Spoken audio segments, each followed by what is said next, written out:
अस्सलाम वालेकुम स्टूडेंट्स। आज हम entropy second law of thermodynamics को हम डिस्कस करेंगे। और एंट्रोपी से रिलेटेड जो क्वेश्चन है वो किसी भी एग्जाम को अगर आप उठा लें तो इससे रिलेटेड जो क्वेश्चन है वो पेपर में आए हुए हैं। और जो मुझे यूट्यूब पे देख रही हैं वो उनको मैं वेलकम करता हूँ टू द कॉस्मोस एकेडमी।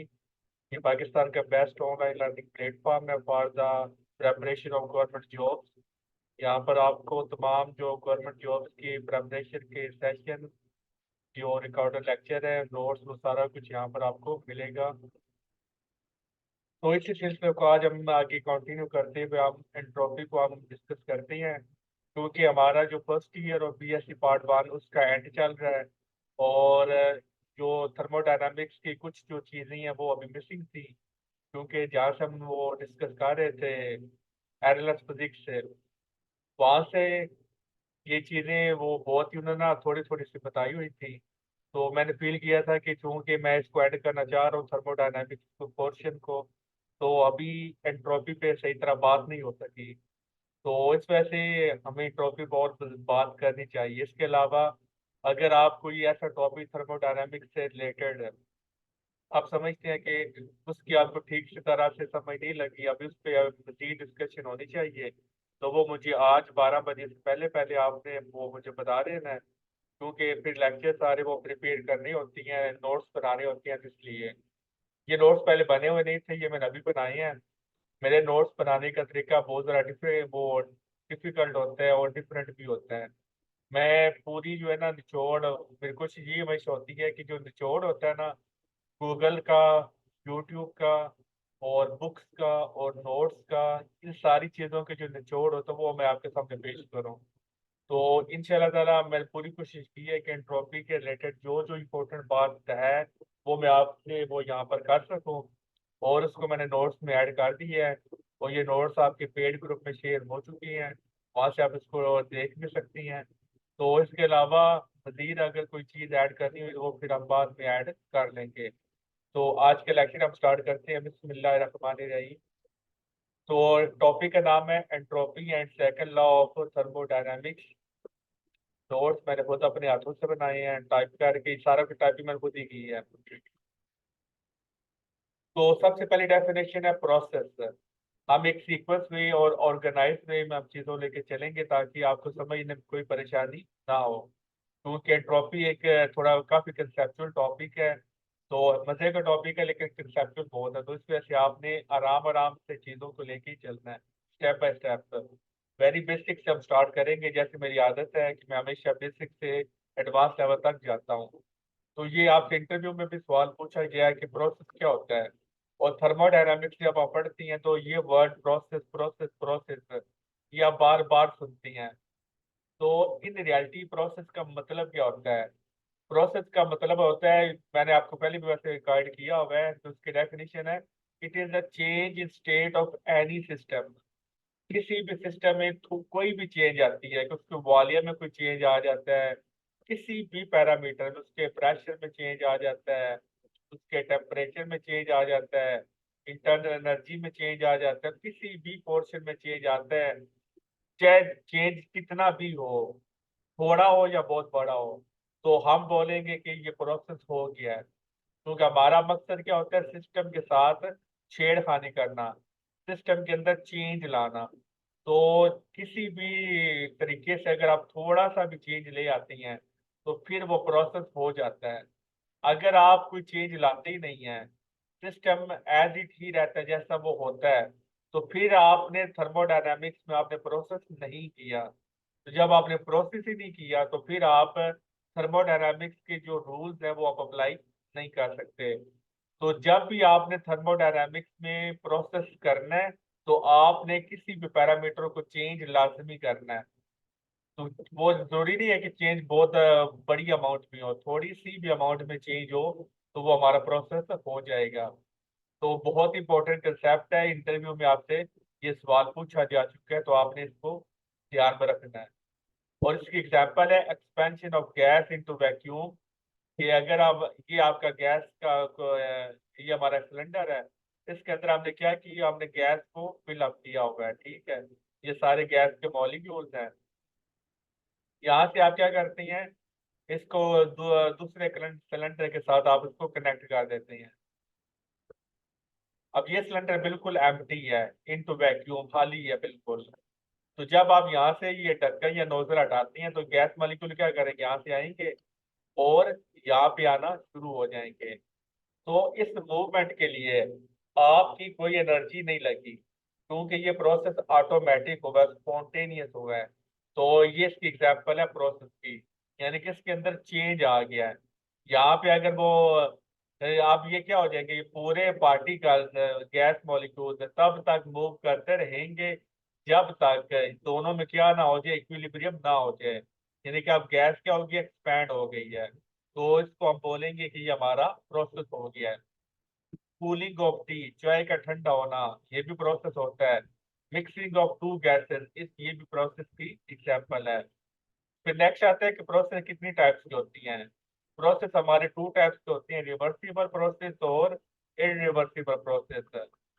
तो जो हमारे रिवर्सिबल प्रोसेस होती हैं वो कौन सी होती हैं, ये डेफिनेशन आपने मतलब छोटी क्लासेस में तो पढ़ी है, लेकिन अब आप एडवांस लेवल पे हैं, आप गवर्नमेंट जॉब की प्रेपरेशन कर रही हैं, तो आपने इसका मीनिंग समझना होता है कि रिवर्सिबल प्रोसेस क्या होता है। The process that after differential change, ये वर्ड इस तरह के भी आप इंटरव्यू में पूछ सकते हैं कि डिफरेंशियल चेंज क्या होता है। यानी कि ये आप डेफिनेशन सुना दो इंटरव्यू में रट्टा लगा के या किसी भी तरीके से, तो इंटरव्यू में आपसे पूछ लें कि जी डिफरेंशियल चेंज क्या होता है, आपको पता ही ना हो। डिफरेंशियल चेंज होता है, इसको रिप्रेजेंट करते हैं डी से। तो very very very small change, उसको हम क्या बोलते हैं, उसको हम बोलते हैं डिफरेंशियल चेंज बोलते हैं। तो वो the process that after differential change, very very small change है, कैन रीट्रेस, वापस आ सकता है इट्स ओरिजिनल पाथ, जहाँ से वो शुरू हुआ था, जो उसकी इनिशियल कंडीशन थी, वो वापस वापस अपनी उसी कंडीशन में वापस आना चाहे, तो उसको हम बोलते हैं रिवर्सिबल प्रोसेस। यानी कि आपने फॉर एग्जाम्पल आपने क्या किया, आपने चाय बनाई, नहीं कोई और एग्जाम्पल ले लेते हैं। आपने ना गिलास है, चल छोड़े, केमिस्ट्री में एग्जाम्पल ले लेते हैं। अगर ए प्लस बी आप इसको, ये दो एलिमेंट्स है, इसको आप मिला वो करवाते हैं रिएक्शन, तो बनता है सी। तो ये जो सी है ये क्या करेगा, वापस किस में कन्वर्ट होना चाहेगा, ए और बी में वापस कन्वर्ट होना चाहेगा। तो ऐसे प्रोसेस को हम बोलेंगे रिवर्सिबल प्रोसेस, कि जो अपने ओरिजिनल पाथ पर वापस आ जाए, ओरिजिनल स्टेट पर वापस आ जाए। जितनी मर्जी आप चेंज करें, वो वापस अपनी ओरिजिनल कंडीशन में वापस आ जाता है। तो उसको हम बोलते हैं रिवर्सिबल प्रोसेस। तो अब मेरा आपसे ये सवाल है कि क्या इस यूनिवर्स में क्या परफेक्टली रिवर्सिबल प्रोसेस एग्जिस्ट करते हैं या नहीं करते। परफेक्टली रिवर्सिबल प्रोसेस होते हैं या नहीं होते। तो यूनिवर्स में परफेक्टली रिवर्सिबल प्रोसेस नहीं होते। कोई भी प्रोसेस होगा तो वो हमारा क्या होगा, ऑलमोस्ट रिवर्सिबल होगा। When temperature, pressure, volume, and amount of substance of system is constant, then the system is said to be in thermal equilibrium। ये थर्मल इक्विलिब्रियम की डेफिनेशन है, ये भी इंटरव्यू में पूछी गई है। थर्मल इक्विलिब्रियम का मतलब क्या होता है कि जब आपका टेम्परेचर, प्रेशर और वॉल्यूम और अमाउंट ऑफ सब्सटेंस, ये सारी चीजें आपकी सेम हो, ये ना हो कि एक चीज सेम हो, नो, सारी की सारी चीजें सेम हो। मतलब अगर ये कंटेनर ए है ना और ये कंटेनर बी है, तो दोनों को आपसे आप इसको कनेक्ट कर देती हैं, तो यहाँ का टेम्परेचर, यहाँ का प्रेशर, यहाँ का वॉल्यूम, यहाँ की अमाउंट ऑफ सब्सटेंस, जिसको हम नंबर ऑफ मोल्स भी कहती हैं, और यहाँ का टेम्परेचर, प्रेशर, वॉल्यूम और अमाउंट ऑफ सब्सटेंस, चारों के चारों बराबर होनी चाहिए, तब हमारा सिस्टम थर्मल इक्विलिब्रियम में जाएगा। अगर कोई एक चीज भी सेम नहीं होती, फॉर एग्जाम्पल टेम्परेचर सेम नहीं होता, बाकी तीन सेम है, तो थर्मल इक्विलिब्रियम नहीं होगी। टेम्परेचर सेम है लेकिन प्रेशर सेम नहीं है, तो थर्मल इक्विलिब्रियम नहीं होगी। वॉल्यूम, अब वॉल्यूम का मतलब ये नहीं है कि सिलेंडर का वॉल्यूम, सिस्टम का मतलब हमने वो वॉल्यूम देखना होता है, क्योंकि अगर ये सिलेंडर इस तरह का ना, और ये अगर सिलेंडर बड़ा हो जाए, तो क्योंकि अब ये कि ये छोटा सिलेंडर है और ये बड़ा सिलेंडर है, तो जब ये ऑटोमेटिक ये मूवमेंट होती है, जिसको हम नाम देते हैं डिफ्यूजन का, वो तब तक होती रहेगी जब तक यहाँ पर नंबर ऑफ मोल और यहाँ पर नंबर ऑफ मोल्स इक्वल नहीं हो जाते। तो इसलिए आपने सिस्टम को कंसीडर करना है, वो मतलब ऑपरेटर्स या सिलेंडर को आपने कंसीडर नहीं करना। तो जो सिस्टम का वॉल्यूम है वो सेम होना चाहिए। तो जब तक यहाँ पर जितना उनका वॉल्यूम है उतना वॉल्यूम यहाँ पर हो जाए, तब तक वो थर्मल इक्विलिब्रियम में नहीं आएंगे। तो यहाँ तक कोई सवाल है, कोई परेशानी है, कोई दुख है, तो आप पूछ सकते हैं। तो जो रिवर्सिबल प्रोसेस का उल्ट क्या होता है, इरिवर्सिबल प्रोसेस है। तो वो उसके उल्ट हो जाएगा कि ये वापस अपने ओरिजिनल पाथ में वापस नहीं आता। तो अब आपको अंडरस्टैंडिंग हो चुकी होगी कि प्रोसेस क्या होता है, रिवर्सिबल प्रोसेस क्या होते हैं, और इरिवर्सिबल प्रोसेस क्या होती हैं। और अभी आपको ये आइडिया नहीं होगा कि मैंने इन चीज़ों की ये डेफिनेशन आपको मैंने क्यों पढ़ाई है। तो जब आपका एंट्रोपी कंसेप्ट अब हम शुरू करने लगे हैं, तो आपको अंदाजा हो जाएगा कि ये मैंने कंसेप्ट आपको क्यों पढ़ाए हैं। तो एंट्रोपी का जो कंसेप्ट है ये रिटन एग्जाम एज एमसीक्यू आ सकता है। ये क्लॉसियस से उन्होंने इंट्रोड्यूस करवाया था एंट्रोपी का कंसेप्ट। डेट भी पेपर में सम टाइम पूछ लेती हैं, इंटरव्यू में भी सम टाइम वो डेट पूछ लेती हैं। तो 1850 में क्लॉसियस ने क्या किया था, एंट्रोपी का कंसेप्ट इंट्रोड्यूस करवाया था। तो इसका मीनिंग क्या होता है, ये जो वर्ड एंट्रोपी है ये ड्राइव हुआ है ग्रीक वर्ड से, जिसका वो कौन सा वर्ड है, ट्रोपोज। ट्रोपोज ग्रीक वर्ड है, और ट्रोपोज का मीनिंग क्या होता है, चेंज, इन चेंज। तो यहाँ से क्या वर्ड ड्राइव हुआ है, एंट्रोपी का वर्ड ड्राइव हुआ है। तो बहुत इंपॉर्टेंट बात है कि एंट्रोपी हमारा मैथमेटिकल टूल होता है, बस फिजिकल सिग्निफिकेंस इसकी नहीं होती। जिस तरह आपने क्वांटम मैकेनिक्स में पढ़ा था ना, वेव फंक्शन के, वेव फंक्शन क्या होता है, वो मैथमेटिकल टूल होता है, रियलिटी में वो एग्जिस्ट नहीं करता। तो ये भी एक क्या, ये भी एक मैथमेटिकल टूल है एंट्रोपी। और ये बहुत इंपॉर्टेंट कंसेप्ट है कि एंट्रोपी का कंसेप्ट आया क्यों है, इंटरव्यू में आपसे पूछ लेती हैं कि हमें एंट्रोपी की जरूरत क्यों पड़ी। एंट्रोपी की जरूरत हमें इसलिए पड़ी ताकि हम प्रोसेस की स्पॉन्टेनिटी को चेक कर सकें। एंट्रोपी हमें क्या बताता है, प्रोसेस की स्पॉन्टेनिटी के बारे में बताता है कि कोई प्रोसेस स्पॉन्टेनियस है या स्पॉन्टेनियस नहीं है। ये बात हमें कौन बताएगा, ये बात हमें एंट्रोपी बताएगी। यहीं से फिर एंट्रोपी की शुरुआत हुई थी। Entropy of the system is directly proportional to temperature. तो देखिए टेम्परेचर बढ़ाने से क्या हो जाता है, टेम्परेचर बढ़ाने से किसी भी सिस्टम की जो एवरेज ट्रांसलेशन काइनेटिक एनर्जी है वो क्या हो जाएगी, वो इंक्रीज हो जाएगी। स्पॉन्टेनियस का मतलब है ऑटोमेटिक, हमारा खुद ब खुद। तो entropy of the system is directly proportional to temperature and inversible. ये बातें अभी नहीं, यहाँ पर फिट नहीं बैठ रही।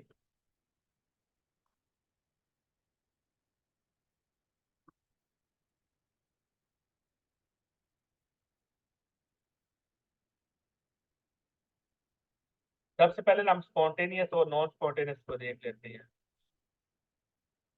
ये मैं इसका ऑर्डर जो है ना वो मैं चेंज कर दूंगा, कि जहाँ पर रिवर्सिबल और इरिवर्सिबल प्रोसेस है ना, वहाँ पर ना स्पॉन्टेनियस और नॉन स्पॉन्टेनियस वहाँ पर डेफिनेशन ऐड कर दूंगा, क्योंकि ना सीक्वेंस को डेवलप नहीं हो रहा।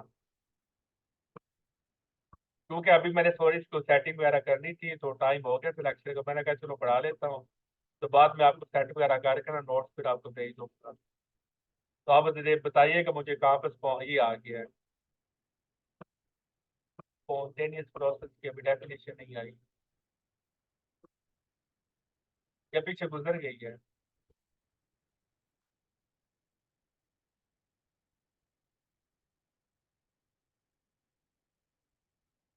गुजर गई पीछे, दोबारा देख लेते हैं स्पॉन्टेनियस की डेफिनेशन।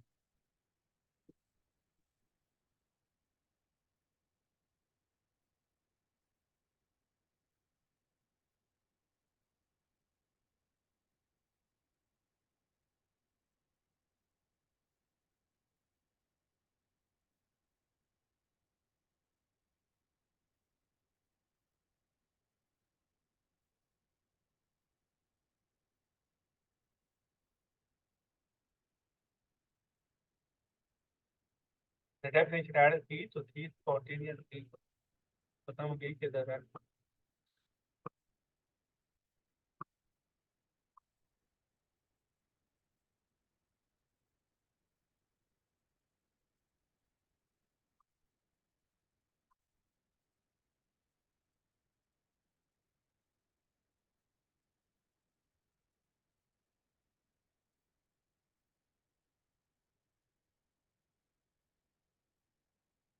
क्या आ गया, ये चीजें ना शुरू में ऐड होनी चाहिए थी, तो मैं ये कर दूंगा, ठीक है। Entropy birth takes place from spontaneous process. तो जैसे मैंने आपको बताया था, आप इंटरव्यू में पूछ सकते हैं कि एंट्रोपी जो है वो कैसे, हमें क्यों इसकी नीड पड़ी। तो एंट्रोपी की हमें नीड स्पॉन्टेनियस प्रोसेस की वजह से पड़ी। अब स्पॉन्टेनियस प्रोसेस क्या होती हैं, सिंपल वे लैंग्वेज में मैं यहाँ पर समझाने के लिए आपको बता रहा हूँ।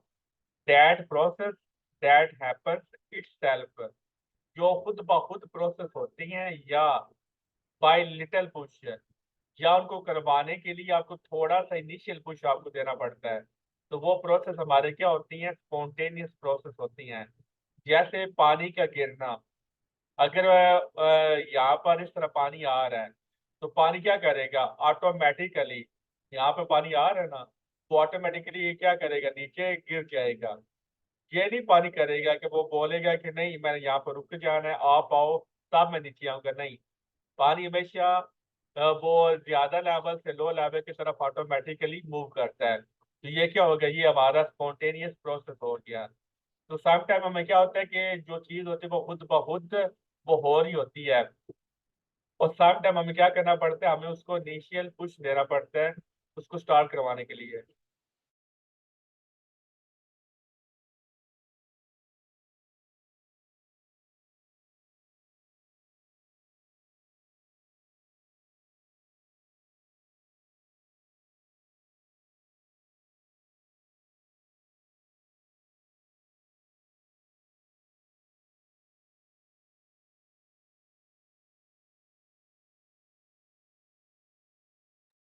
आप एक और एग्जांपल आ गए, तो अब देखिए, आपने प्रोजेक्टाइल मोशन पढ़ा था।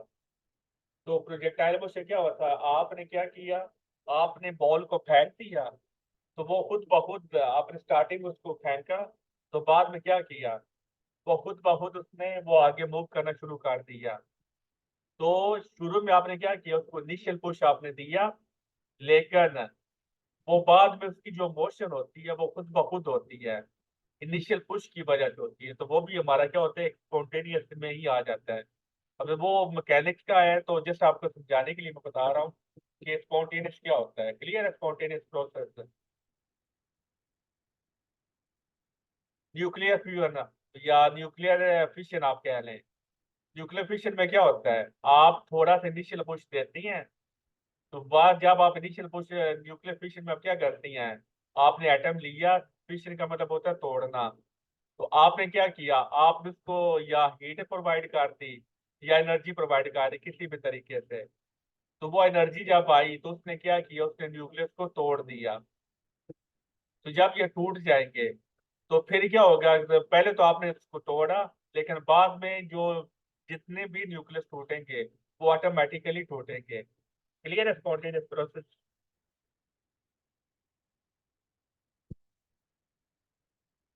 दो तरह के, अगर वो खुद ब खुद हो रहे हैं तब भी वो स्पॉन्टेनियस हैं, या वेरी लिटिल पुश अगर उनको रिक्वायर्ड हो तो वो भी हमारे क्या होंगे, वो भी स्पॉन्टेनियस होंगे। तो लिटिल पुश का मतलब है थोड़ा सा आपने इनिशियल धक्का देना है। ये नहीं करना कि आप थ्रू आउट फोर्स लगा रहे हो, या थ्रू आउट आप उसको एनर्जी दे रहे हो, ऐसा आपने नहीं करना। आप इसको जस्ट स्टार्टिंग में आपने देना है, तो वो प्रोसेस हो जाएगा, रिस्पॉन्ड कर दे। क्लियर है। अब इसकी और जो है ना इनिशियल पुश वाली एग्जांपल बेस्ट है, वो मेरे माइंड में अभी नहीं आ रही। तो अभी ये लेक्चर चलेंगे ट्रॉफी पे, तो वो फिर हम उसको बाद में देख लेंगे कि अगर आपके किसी माइंड में है इनिशियल कुछ वाले एग्जांपल जो थर्मोडायनामिक्स से रिलेटेड हो, वो आप बता सकते हैं। रिस्पॉन्ड कर दे, क्लियर है या नहीं है।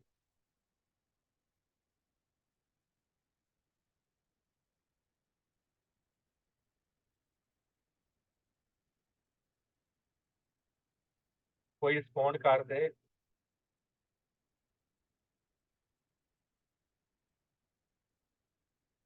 मैं पूछ रहा हूँ कि क्लियर है या नहीं है, ये पूछ रहा हूँ।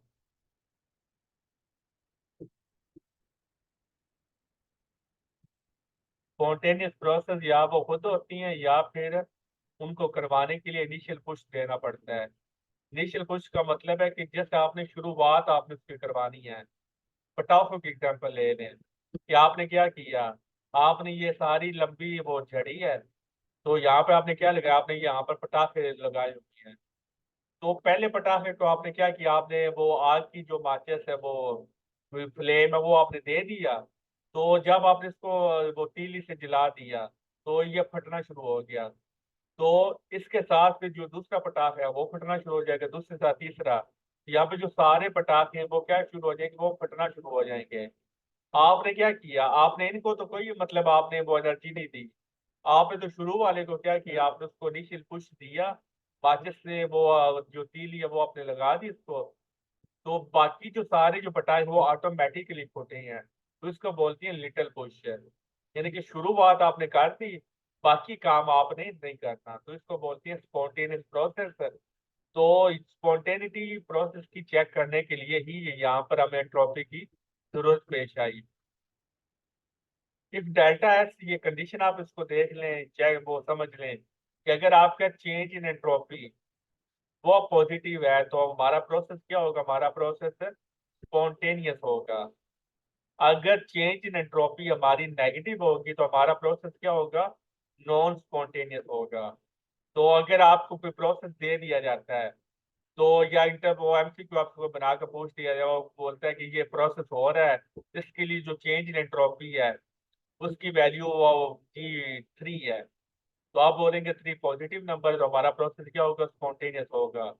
अगर कोई प्रोसेस दे के कहता है कि जी उसकी वैल्यू चेंज एंट्रोपी है -3 जूल पर केल्विन, तो आप बोलेंगे क्योंकि ये इसकी है वो नेगेटिव वैल्यू, तो लिहाजा ये हमारा प्रोसेस क्या होगा, नॉन स्पॉन्टेनियस होगा।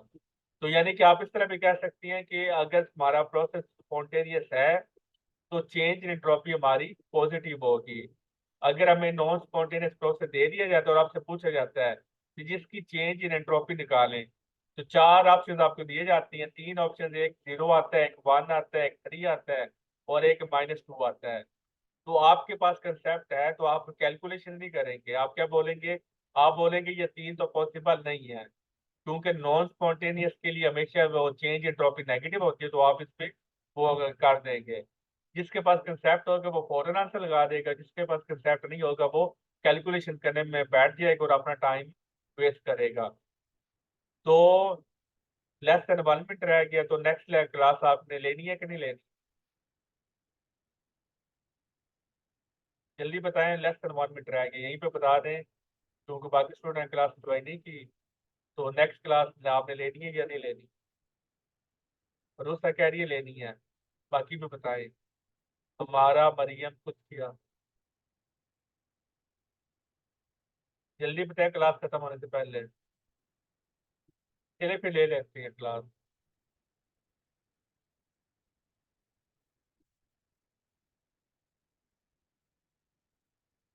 भरोसा और कुछ आपने नहीं अभी बताया।